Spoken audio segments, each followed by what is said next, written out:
ಕುಂದ ಕೊಡ್ಬೇಕಂತ ಆಮೇಲೆ ಕೊಡಕ್ ಹೇಳಿ ನಿಮ್ ನೋಡ್ದೆ ಕುಂದ ತಿಂದಂಗ ಆಯ್ತು ಬಿಡಿ. ಬಹಳ ಖುಷಿ ಆಯ್ತು.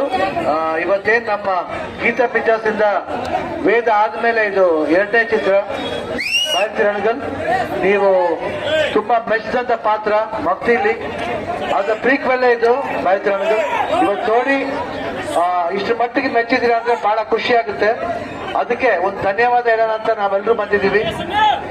ಸ್ವಲ್ಪ ಲೇಟ್ ಆಗಿ ಬಂದು, ಯಾಕಂದ್ರೆ ನಾವು ಸಿರ್ಸಿಗೆ ಒಂದು ಮದುವೆ ಮುಗಿಸ್ಕೊಂಡು ಬರ್ಬೇಕಾಗಿತ್ತು, ಅದಕ್ಕೆ ತಡವಾಗಿ ಬಂದು. ಅದಕ್ಕೆ ದಯವಿಟ್ಟು ಕ್ಷಮೆ ಇರಲಿ. ತಮ್ಮ ನಿಜ ಹುಬ್ಳಿಯೇ ನಮ್ಗೆ ಹೊಸ್ತಲ್ಲ, ಯಾವಾಗ ಬರ್ತಾ ಇರ್ತೀವಿ ಹೋಗ್ತಾ ಇರ್ತೀವಿ.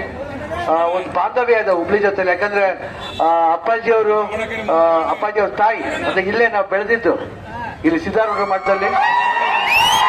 ಅದರಿಂದ ಒಂದು ಬಾಂಧವ್ಯ ಹುಬ್ಳಿಗೆ ನಮ್ಗಿದೆ ಯಾವಾಗ್ಲೂ ಇಲ್ಲಿ ಸಿದ್ದಾರೂಢ ಮಠದಲ್ಲಿ.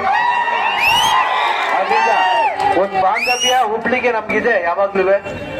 ನೀವು ನೋಡ್ತಿದ್ದೀರಾ, ಇದು ನ್ಯೂಸ್ 88 ಕನ್ನಡ, ಸುದ್ದಿಯ ಜೊತೆ ಸದಾ ನಿಮ್ಮೊಂದಿಗೆ.